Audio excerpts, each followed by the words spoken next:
All right. Welcome back to the show. Episode 172 is here, and Mark, I've been nerding out on something that I think is going to, well, maybe not completely alter, but definitely add a new dimension to how a lot of people think about their gaming PC's performance. Oh? Lay it on me, Jenny. Are we finally talking about the optimal number of RGB strips for maximum FPS? Because I'm still experimenting. Haha, close. But no, this is actually more practical and involves fewer blinding lights. We're deep diving into something called 1% lows and why they might end up mattering even more to your actual gaming feel than that big, shiny average FPS number you see everywhere. Okay, 1% lows. I've been hearing that term pop up a lot more lately. So it's not just about the highest number of frames you can push out per second anymore? Is it a conspiracy? Haha, definitely not a conspiracy. But it is a shift in focus. Think about it this way. You could have a game running at an average of, say, 120 FPS. Sounds pretty smooth on paper, right?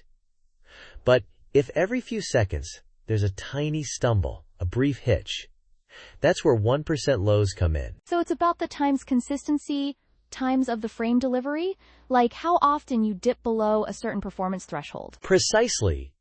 A high average FPS just tells you, well, the average. It's the overall speed. But if those drops, those lows, are significant or happen frequently, your brain picks up on them even if the average is high. It feels jarring, like a micro stutter. That's what 1% lows really highlight. Those moments where performance dips to the lowest points within a given time frame. Okay, wait, let me get this straight. So if my average FPS is high, like 100, but my 1% lows are down at, say, 20 FPS, I'm probably going to feel those dips, right? Like the game is freezing for a split second? Exactly. It's like hitting a patch of really rough road while driving. Your average speed might still be decent for the trip, but those bumps feel terrible. And that brings us to frame time. Frame time is the amount of time it takes to render a single frame. If your frame times are all over the place, high variance, as the research calls it, you'll see those dips, even with a high average FPS. Frame time. So basically, you want your frames arriving pretty consistently, right? Not sometimes super fast and sometimes really slow, creating that uneven feeling. That's the idea. The lower the variance in your frame times, the smoother the gameplay feels. Studies have shown that this consistency is key to perceived smoothness. 1% lows are a way to put a number on that inconsistency. They measure the time it takes for the slowest 1% of frames to render. So a lower number here means those slower frames are taking a long time. Okay, that makes a lot more sense. It's kind of like the average speed of a car doesn't necessarily tell you if you hit every single red light on the way. Haha, that's a solid analogy, Jenny. You could average 60 miles per hour on a trip, but if you spent half the time at a dead stop at traffic lights, it wasn't a smooth drive at all. Gaming is similar. Those red lights are your low 1% frame times. Those moments where the system struggles. So how do you even measure these mystical 1% lows? Do you just guess? Wave your hand over the PC? No, thankfully there are tools for that. Benchmarking software, like what you see from reviewers online, or even some built-in game benchmarks, will often report not just average FPS, but also 1% lows, and sometimes even 0.1% lows for the truly performance-obsessed folks. And the lower that 1% low number is, the worse the inconsistency is, right? Like, a 1% low of 20 is worse than a 1% low of 80? Correct. A higher 1% low number, closer to your average FPS, indicates a more consistent experience. Think of it as the floor beneath your average FPS. You don't want that floor to drop out from under you constantly.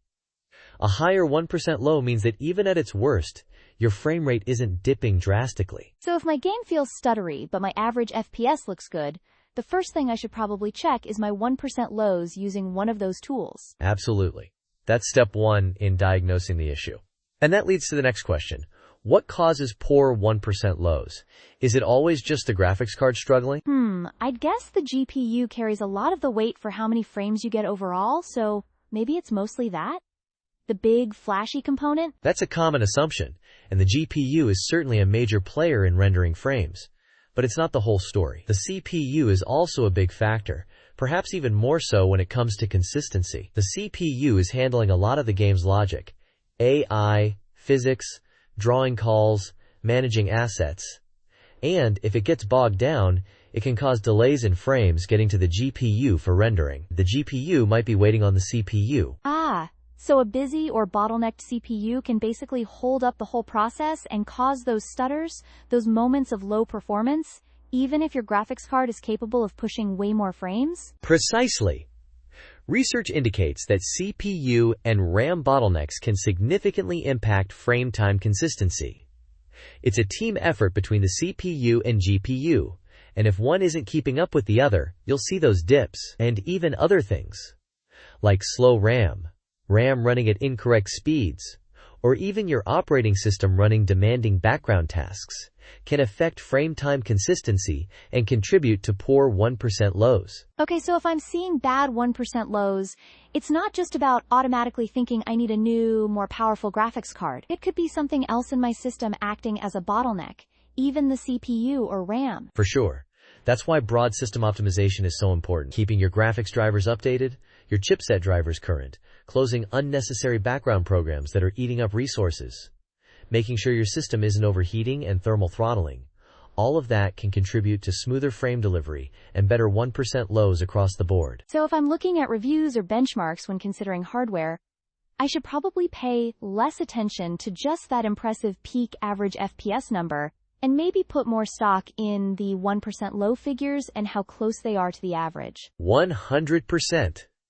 That 1% low number gives you a far better idea of the actual experience you'll have in a game. A setup with a slightly lower average FPS but relatively solid, tight 1% lows will often feel times much smoother and more responsive than one that pushes higher averages but has constant, noticeable dips down into low 1% territory. It's about the floor, not just the ceiling. That's a really helpful perspective shift. I think a lot of gamers, myself definitely included for a while, just kind of fixate on that top number because it's easy to compare. It's easy to, yes.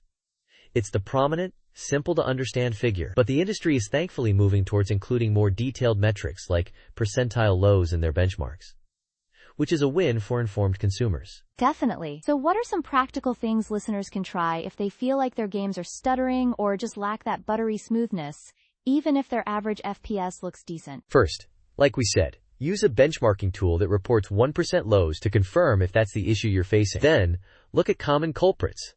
Make sure your drivers are the latest versions for both your GPU and even your motherboard's chipset. Close any unnecessary programs running silently in the background. Discord overlays, web browsers with a million tabs, etc. Check your system's temperatures during gameplay to ensure you're not thermal throttling. Inadequate cooling can definitely cause inconsistent performance. And sometimes, adjusting in-game settings, even visually minor ones, can dramatically improve consistency by reducing stress on components. Like maybe turning down shadows or certain texture settings just a notch to give the system more breathing room during intense moments? Exactly. Or even experimenting with newer features in games and drivers like dynamic resolution scaling, which is specifically designed to try and keep frame times more consistent by slightly reducing resolution automatically when the system is heavily loaded. There's a balance involved. Intriguing. So, it's a balance. You're not solely chasing the highest theoretically possible frame rate, but rather striving for that consistent, reliable, smooth frame delivery that makes actually playing the game feel good. That's the key takeaway. Because at the end of the day, those frustrating stutters break immersion and just make gaming feel choppy and, well, suboptimal. Focusing on 1% lows helps identify and hopefully eliminate those performance hiccups for a much more stable and enjoyable experience. Well, this has definitely given me a new, more informed way to look at gaming performance. No more just blankly staring at the average FPS counter for me. Good, because while the average is a useful indicator, the lows are what you truly feel when you're in the middle of the action. All right, that wraps up our deep dive into 1% lows for this episode. Thanks for joining me, Mark. Wait, I'm Jenny. Thanks for joining me, Jenny. Haha, you got it, Jenny. Always a pleasure to learn something new, especially when it means potentially smoother gameplay. And to our listeners, hopefully this helps you troubleshoot any performance issues you might be having. Until next time.